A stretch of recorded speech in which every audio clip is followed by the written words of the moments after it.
Boas-vindas a quem nos acompanha para mais um mergulho profundo no conhecimento.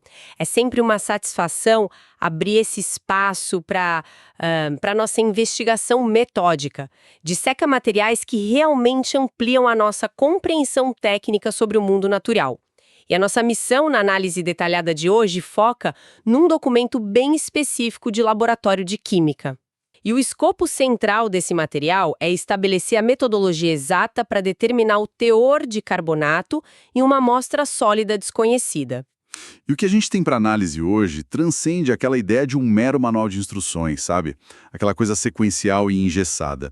Esse documento é um excelente estudo de caso sobre como a ciência analítica opera na prática mesmo. Com certeza, ele meio que articula os princípios teóricos da termodinâmica com a execução manual ali na bancada. Exatamente. Exige de quem está operando uma compreensão muito profunda do que está acontecendo em nível molecular, porque só assim os dados finais vão ter alguma validade estatística. E o aspecto que mais se destaca nessa abordagem, pelo menos para mim, é a necessidade de inferir propriedades físicas a partir de evidências indiretas. O objetivo do procedimento não é só provocar uma reação química e ver borbulhar. Não, de jeito nenhum. É usar o comportamento dos gases, que são entidades moleculares que a gente não consegue observar a olho nu, para quantificar uma substância sólida, que está ali, palpável. É a aplicação da lógica dedutiva sobre as leis naturais, né? Para extrair uma medida de altíssima precisão, uma observação muito bem pontuada. E para estruturar essa medição, as nossas fontes fornecem um roteiro experimental super rigoroso. Muito detalhado. O material tem uma fundamentação teórica robusta sobre as leis dos gases ideais e esquemas visuais complexos que ditam toda a arquitetura dos equipamentos, além de um protocolo de execução que não deixa margem para improvisação. É um sistema fechado. A teoria abstrata e a prática de laboratório precisam estar em perfeita sintonia ali. Então, ok, vamos desvendar isso. Vamos lá. Para que a execução prática tenha qualquer validade científica, o alicerce teórico do experimento precisa estar perfeitamente claro na cabeça de quem faz.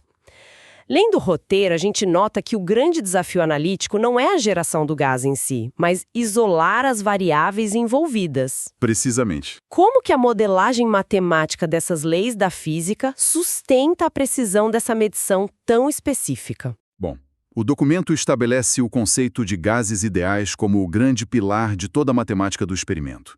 Ao tratar de gases ideais, a ciência assume uma premissa de previsibilidade. Uma idealização, né? Isso. Como a gente está lidando com essas leis termodinâmicas, a precisão matemática depende de calibrar rigorosamente a relação entre a pressão do sistema, o volume ocupado e a temperatura ambiente. O famoso PVT. Exato. E ao alterar qualquer uma dessas variáveis independentes, o sistema inteiro responde de maneira proporcional e, o mais importante, de maneira perfeitamente calculável. É essa estabilidade que permite aos químicos usarem o gás gerado como uma ferramenta de medição indireta daquele sólido original. E a forma como o laboratório captura essa relação proporcional no mundo físico envolve uma arquitetura experimental muito inteligente. O roteiro descreve com muitos detalhes nas figuras 1 e 2 uma montagem focada na coleta de gás por deslocamento de água. Um método clássico e muito eficiente. É bem visual. O cenário do experimento envolve um kitasato, que é aquele frasco de vidro com uma saída lateral projetada por escape controlado de gases. Esse frasco é o reator principal. Onde a mágica acontece. Pois é. Da saída lateral dele, a gente conecta uma mangueira que é conduzida até o interior de uma bacia cheia de água. E ela fica posicionada exatamente sob a abertura de uma proveta de medição que foi embocada. Ou seja, ela está virada de cabeça para baixo e completamente preenchida com água. E o que é fascinante aqui é a aplicação da hidrostática para resolver um problema de quantificação gasosa. Conforme a reação química libera o gás carbônico dentro do kitasato que está selado, esse gás é forçado a viajar pela mangueira. Ele não tem para onde ir. Exatamente. E aí ele borbulha para dentro da proveta invertida. Como o gás é menos denso, ele se acumula na parte superior e vai empurrando a coluna de água para baixo. O roteiro destaca um princípio físico crucial nesse momento.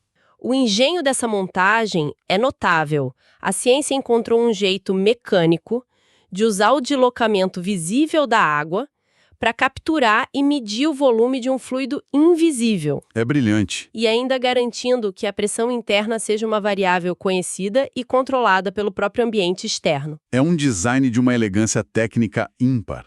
Mas o roteiro introduz imediatamente uma complicação inerente a esse método, e isso exige uma correção matemática muito rigorosa. A questão do vapor. Exato. A pressão total medida ali dentro da proveta não pertence exclusivamente ao gás carbônico gerado pela reação. Como a coleta ocorre sobre um meio aquoso, uma fração da água líquida inevitavelmente evapora e satura aquele espaço gasoso. Faz todo sentido. Então a pressão total do sistema é a soma das pressões parciais dos componentes. A pressão do gás carbônico somada à pressão do vapor da água. A equação fornecida na fonte é bem explícita nisso. A pressão total é igual à pressão do CO2 mais a pressão da H2O. E ignorar essa mistura ia resultar num erro sistemático terrível de superestimação do carbono na amostra. É estritamente necessário subtrair a interferência da água. Precisamente. Trata-se de uma contaminação gasosa que precisa ser descontada matematicamente.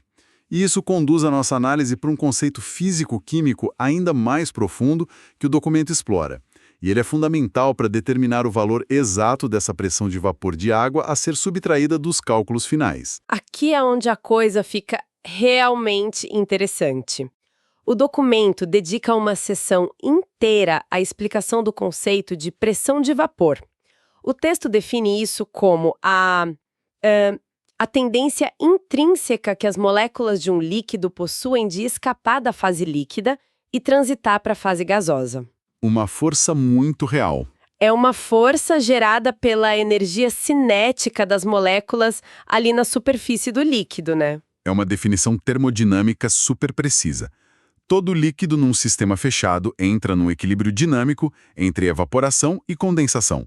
E a força exercida por esse vapor no estado de equilíbrio é justamente o que a gente chama de pressão de vapor.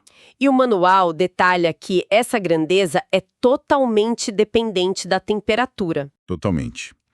Quanto maior a energia térmica fornecida ao sistema, maior vai ser a agitação molecular e, consequentemente, maior a tendência de escape dessas moléculas, elevando a pressão de vapor de forma exponencial.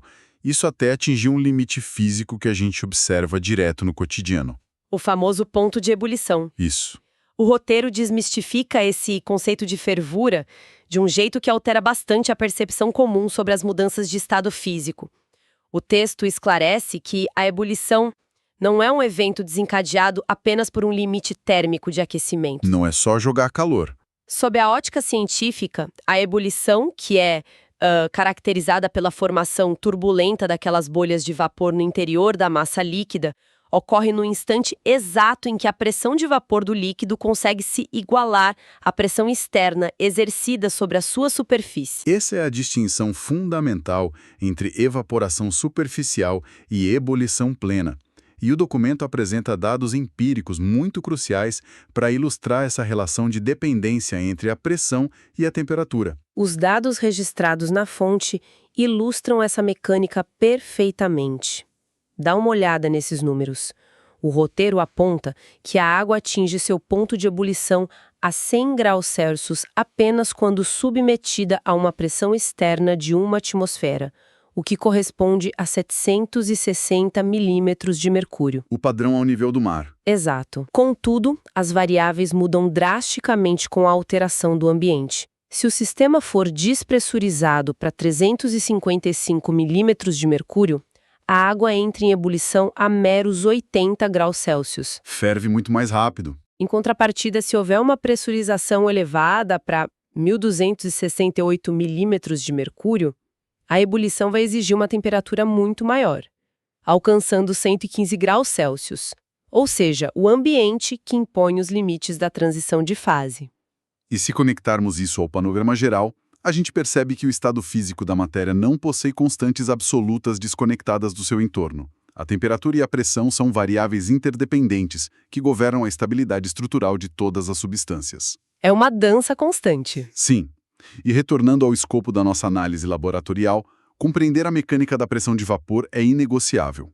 Para o operador conseguir isolar a pressão exclusiva do gás carbônico, ele é obrigado a registrar a temperatura exata da água no momento da medição. Para poder consultar os dados. Isso, consultar as tabelas padronizadas de pressão de vapor da água para aquela temperatura específica e aplicar o fator de correção na equação dos gases.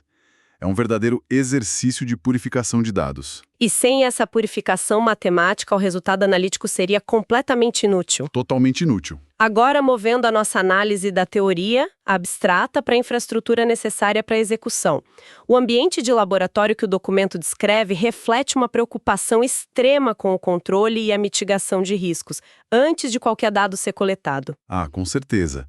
A abordagem preparatória desse roteiro é estrita. O documento estabelece as diretrizes de segurança como um pré-requisito que não é negociável para a validação do experimento. E tem que ser assim. Tem instruções bem explícitas sobre a manipulação cuidadosa dos reagentes químicos. O texto impõe a prevenção absoluta de contato com a pele e as mucosas oculares.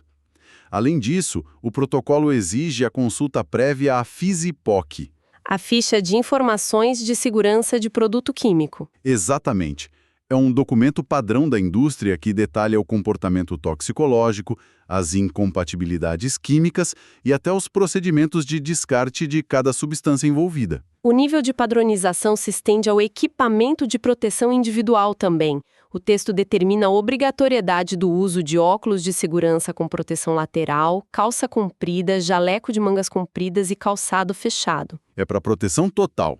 A exposição corporal é reduzida a 0 ali. E a justificativa para essa rigidez toda é a natureza inerentemente perigosa do trabalho analítico. O ácido clorídrico, mesmo na concentração estipulada de 0,1 mol por litro para esse experimento, mantém propriedades corrosivas e irritantes.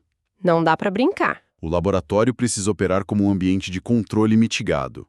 As vidrarias podem sofrer fraturas térmicas ou até mecânicas, e reações com liberação de gás sob pressão, se forem mal controladas, podem resultar em respingos imprevisíveis. A integridade de quem está operando é a variável mais crítica a ser protegida sempre. Falando do equipamento em si, a montagem prática exige muito rigor. O protocolo requer que o sistema entre o reator e a unidade de coleta seja perfeitamente vedado. 0 vazamentos. O documento descreve o uso de pinças de madeira, garras com mufa e suportes universais para garantir a estabilidade das provetas e do quitassato. Tudo precisa estar muito bem fixado. Eles usam mangueiras de látex ou silicone acopladas de maneira totalmente estanque, porque qualquer vazamento microscópico do gás carbônico gerado simplesmente arruinaria a quantificação do volume. Colocaria tudo a perder. E comprometeria todo o embasamento teórico que a gente acabou de discutir. Os insumos para a reação também são definidos com exatidão. A amostra sólida de bicarbonato de sódio, a solução ácida e a água destilada. Tudo listado. E uma vez que essa infraestrutura e a segurança estão validadas, o roteiro avança para a fase de execução cinética. A sequência de ações delineada ali exige uma coreografia técnica muito bem ensaiada do operador. É quase uma dança de laboratório. Sim. O processo começa com a adição rigorosamente medida de 50 ml da solução de ácido clorídrico no interior do quitassato. E a preparação do sistema de coleta também demanda uma cautela extrema. O roteiro orienta a colocar mais ou menos 5 ml do ácido direto na água da bacia para promover a homogeneização. É um passo para saturar o meio. Bem importante. Na sequência, a proveta de 250 ml é preenchida até a borda com essa mesma solução aquosa. O documento é categórico aqui. No momento de emborcar a proveta dentro da bacia, não pode haver o aprisionamento de absolutamente nenhuma bolha de ar no seu interior.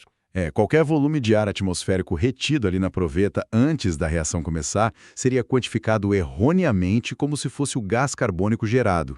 Isso introduz um viés fatal na leitura volumétrica final. Fatal para os cálculos. O operador tem que assegurar um sistema inicial com um volume de gás igual a 0. Com o tubo de coleta estabilizado sob a água e a mangueira devidamente posicionada na base, o sistema fica ali aguardando o desencadeamento da reação. É nesse ponto que o roteiro descreve a etapa mais sensível do processo todo. A instrução determina a pesagem de uma massa próxima a 0,50 gramas da amostra de bicarbonato de sódio. E esse sólido tem que ser envolvido num pequeno pedaço de papel de filtro, criando um invólucro compacto. Uma trouxinha, basicamente. A manipulação desse invólucro para dentro do kitasato é descrita como uma operação que demanda muita destreza. O texto enfatiza que a introdução desse embrulho e o fechamento do frasco com a rolha de borracha devem ocorrer de forma muito rápida e cuidadosa. É uma janela de tempo curtíssima. Piscou, perdeu. O roteiro deixa claro que a agilidade nessa vedação é o que separa um dado preciso de um experimento totalmente fracassado. A cinética da reação entre o bicarbonato e o ácido clorídrico é muito acelerada.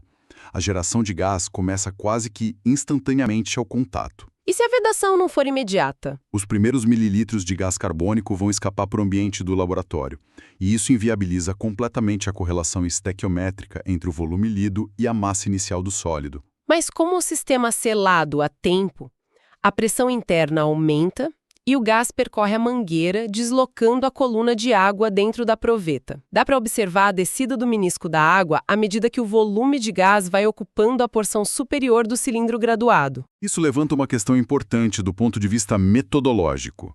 Qual é o critério técnico para determinar o encerramento da coleta de dados? O sistema fechado exige um indicativo bem claro de que a conversão química foi concluída. O manual estabelece um parâmetro visual inequívoco para isso. O término da reação é caracterizado pelo fim da efervescência, quando aquele desprendimento de bolhas na solução ácida cessa completamente. A gente assume que todo o carbonato presente no invólucro de papel filtro foi consumido. Uma premissa muito sólida baseada naquele conceito de reagente limitante. Após o término da efervescência, a gente entra na fase de registro metódico dos dados brutos. O operador precisa fazer a leitura do volume total do gás aprisionado ali na marcação da proveta e, simultaneamente, procede-se à medição térmica da água com um termômetro bem calibrado. O documento ainda exige um último passo analítico na bancada. Após a despressurização do sistema, o operador deve destampar o reator e aferir o pH da solução residual utilizando o papel indicador universal, para documentar o estado químico final do meio reacional. Um registro completo. Então, o que tudo isso significa?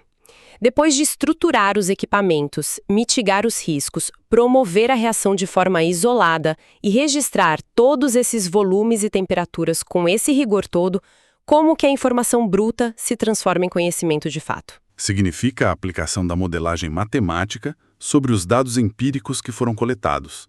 O objetivo final, que é determinar o teor exato de carbonato naqueles 0,50 gramas da amostra sólida original, agora é alcançável. Com os dados na mão. Com essa pressão corrigida, o volume lido na proveta e a temperatura do sistema, a gente aplica as equações das leis dos gases ideais para calcular o número exato de moles de gás carbônico gerado. A matemática pura agindo. E a partir dessa quantidade molar, através de proporções estequiométricas, a gente determina a massa exata de carbonato na amostra. É a evidência perfeita de como parâmetros macroscópicos, que são bem controlados, permitem um mapeamento de concentrações moleculares absurdas.